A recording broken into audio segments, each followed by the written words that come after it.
नमस्कार दोस्तों, पीएम मोदी की डिजिटल स्ट्राइक से चीन अब तिलमिला उठा है। जैसा कि आप सभी को पता है, पीएम ने 59 चाइनीज ऐप, जिसमें सबसे ज़्यादा पॉपुलर टिकटॉक ऐप, इन सभी को बैन कर दिया है।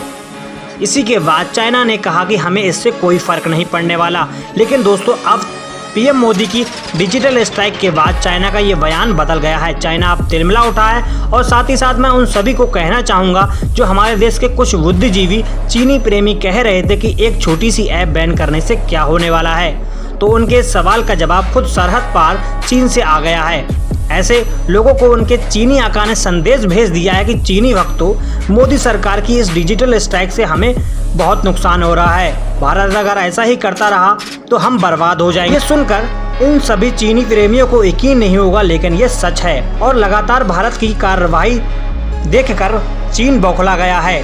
चीन परेशान है कि भारत लगातार ऐसा ही बैन लगाता रहा तो देश में बड़े पैमाने पर बेरोजगारी बढ़ जाएगी। जिनपिंग परेशान है। भारत के साथ अमेरिका, रूस, तिब्बत, हांगकांग और ताइवान जैसे देश उसे बर्बाद करने में लगे हैं। ऐसे में चीन बिल्कुल अकेला पड़ गया है। इसके साथ ही साथ भारत में बैठे कुछ चीनी प्रेमी उससे ज़्यादा परेशान होते नजर आ रहे हैं कि आका अगर बर्बाद हो गए तो चीन से धन कैसे आएगा और हमारा गुजारा कैसे चलेगा।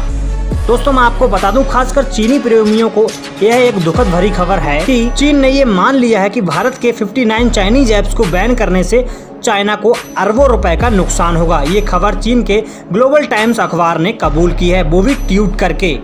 ग्लोबल टाइम्स ने अपने ट्वीट में लिखा कि पिछले महीने लद्दाख में सीमा पर झड़प के बाद भारत सरकार ने चीन की 59 चाइनीज ऐप्स बैन करने से टिकटॉक की बाइट डांस कंपनी को $6 अरब का नुकसान हो सकता है।